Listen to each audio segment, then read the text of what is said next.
یہ بات ہے سال 1914 کی، جب ایک 8 سال کا بچہ جاپان کے ایک گاؤں میں کھیل رہا تھا۔ تبھی اس نے 4 پہیوں پر چلتی ایک مشین دیکھی۔ یہ فورڈ کا ماڈل ٹی تھا، جس کو دیکھ کر یہ بچہ بہت زیادہ حیران ہوا۔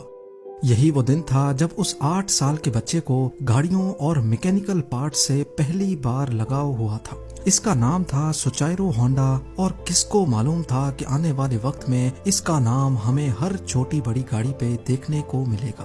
زیم ٹی وی کی ویڈیوز میں ایک بار پھر سے خوش آمدید۔ ناظرین، 1906 میں جاپان کے ماؤنٹ فوجی کے قریب ایک چھوٹے گاؤں میں سوچائرو ہونڈا کی پیدائش ہوئی تھی۔ ان کے والد لوہار ہونے کے ساتھ ساتھ پارٹ ٹائم میں سائیکل ریپیئر کا کام بھی کرتے تھے۔ ہونڈا کے 5 بہن بھائی پہلے ہی مختلف بیماریوں کی وجہ سے مر چکے تھے، لہٰذا اس کے ماں باپ کو اپنے اس بچے سے کافی امیدیں تھیں، لیکن اس کو پڑھائی سے تو کوئی لگاؤ نہیں تھا۔ البتہ اپنے باپ کے ساتھ سائیکل ریپیئر کرنے میں ہونڈا کو زیادہ دلچسپی تھی۔ جب وہ 16 سال کا ہوا تو اس نے نیوز پیپر میں جاب کا ایک ایڈ دیکھا۔ 8 شوکائی نامی ٹوکیو کے اس آٹو موبائل سروس اسٹیشن پہ ٹیکنیشینز چاہیے تھے۔ ہونڈا نے کمپنی کو جاب کے لیے لیٹر لکھا، اور خوش قسمتی تھی کہ وہاں سے پازیٹیو رپلائی بھی آ گیا۔ یہی وہ ٹائم تھا جب ہونڈا اپنا گھر اور اسکول چھوڑ کر کمانے کی آس لگائے ٹوکیو روانہ ہو گیا۔ ہونڈا کا خواب تو تب ٹوٹا جب وہ ٹوکیو میں 8 شوکائی پہنچ گیا تھا۔ کمپنی کے مالک نے ہونڈا سے صفائی ستھرائی کے کام کروانا شروع کر دیے، اور یہاں تک کہ اس کو بیبی سٹنگ پر لگا دیا۔ ہونڈا بیچارہ کرتا تو کیا کرتا، ایک طرف وہ اپنا گھر اور ماں باپ کو چھوڑ کر نکلا تھا، تو دوسری طرف اس سے فالتو کام لیے جا رہے تھے۔ اس کو واپس اپنے گاؤں جانے میں شرم آ رہی تھی، کیونکہ وہ اپنے پیرنٹس کو فیس کرنے کی ہمت نہیں کر پا رہا تھا۔ یہی وجہ تھی کہ اگلے کئی مہینوں تک وہ وہیں آڈ جابز کرنے پر مجبور رہا۔ کچھ ہی مہینوں کے بعد 8 شوکائی کے مالک نے ہونڈا سے ورک شاپ کے کام بھی لینا شروع کر دیے۔ ہونڈا کو اس کام میں شروع سے بہت انٹرسٹ تھا، اسی لیے وہ چیزوں کو آسانی سے سمجھ جاتا تھا۔ چند مہینوں میں وہ ہر طرح کی گاڑی اور ان کے پارٹس کے بارے میں کافی کچھ جان چکا تھا۔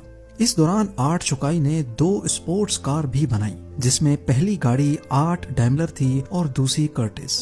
یہ دونوں گاڑیاں یوزڈ انجنز کو استعمال کر کے بنائی گئی تھیں، جنہوں نے جاپنیز موٹر کار چیمپئن شپ 1924 میں پہلی پوزیشن بھی حاصل کی۔ ہونڈا ابھی تک ایک اچھا میکینک تھا، لیکن اس ریس میں وہ ڈرائیور کے ساتھ انجینئر کے طور پہ بیٹھا تھا۔ یہی وہ ایونٹ تھا جس کے بعد سوچائرو ہونڈا نے موٹر اسپورٹس کو اپنا ریلیجن بنا لیا۔ اگلے کئی سالوں تک وہ 8 شوکائی میں ہی جاب کرتا رہا اور اپنے ایکسپیرینس کو بڑھاتا بھی رہا۔ 1928 میں 22 سال کی ایج میں اس کے مالک نے اپنی ایک اور برانچ کھولنے کا فیصلہ کیا۔ یہ برانچ ہاماماتسو شہر میں ہونا تھی، جس کو چلانے کے لیے مالک نے ہونڈا کو ذمہ داری دے کر وہاں بھیج دیا۔ ہونڈا نے 8 شوکائی کی اس نئی برانچ کو 1 ورکر سے شروع کیا تھا، اور صرف 2 ہی سالوں میں 30 ورکرز تک پہنچا دیا۔ وہ اب ایک بریلینٹ میکینک اور ریسنگ ڈرائیور بھی بن چکا تھا۔ اس نے اپنی مہارت کا فائدہ اٹھاتے ہوئے اپنے مالک کے لیے ایک اسپورٹس کار ڈیزائن کی۔ یہ گاڑی 120 کلومیٹرز پر آور کی سپیڈ سے چل سکتی تھی، جس نے پرانے سارے ریکارڈ توڑ دیے تھے۔ یہ ریکارڈ اگلے 20 سالوں تک جاپان کا ہائیسٹ ریکارڈ بنا رہا۔ 8 شوکائی کے مالک کے دل میں ہونڈا کی اہمیت مزید بڑھ چکی تھی۔ وہ اپنا خود کا ورک شاپ کھولنا چاہتا تھا، لیکن شاید قسمت کو یہ منظور نہیں تھا۔ 1936 میں ریسنگ کے دوران ہونڈا کا ایک ہولناک حادثہ ہو گیا۔ اس ایکسیڈنٹ میں اس کی جان تو بچ گئی، لیکن اس کا لیفٹ بازو فریکچر ہو گیا، شولڈر ڈس لوکیٹ ہو گیا، اور چہرے پر کئی زخم آ چکے تھے۔ اس کو اپنی زندگی یہیں ختم ہوتے دکھائی دے رہی تھی۔ نہ وہ میکینک کا کام کر سکتا تھا اور نہ ہی ریسنگ میں حصہ لے سکتا تھا۔ کئی مہینوں کے بعد وہ جب دوبارہ ٹھیک ہوا تو اس نے 8 شوکائی کے مالک سے ریکویسٹ کی کہ وہ اب یہ ریپیئرنگ کا کام نہیں کر سکتا، بلکہ اس نے آئیڈیا پیش کیا کہ کیوں نہ وہ اب اسپیئر پارٹس بنانے کے لیے ایک الگ کمپنی شروع کرے۔ 8 شوکائی کے اسٹیک ہولڈرز نے ہونڈا کا یہ آئیڈیا فوراً ریجیکٹ کر دیا۔ ان کو آلریڈی پروفٹس مل رہے تھے، اور کوئی بھی نہیں چاہ رہا تھا کہ نیا رسک لیا جائے۔ اسی پر ہونڈا نے ڈیسائیڈ کیا کہ پارٹس مینوفیکچرنگ کی کمپنی وہ اکیلے ہی کھولے گا۔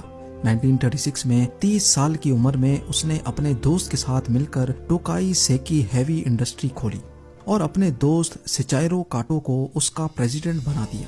کمپنی تو وہ کھول چکے تھے، پر ہونڈا کے پاس اس کو چلانے کے لیے کوئی انویسٹمنٹ نہیں تھی۔ وہ دن بھر 8 شوکائی کے لیے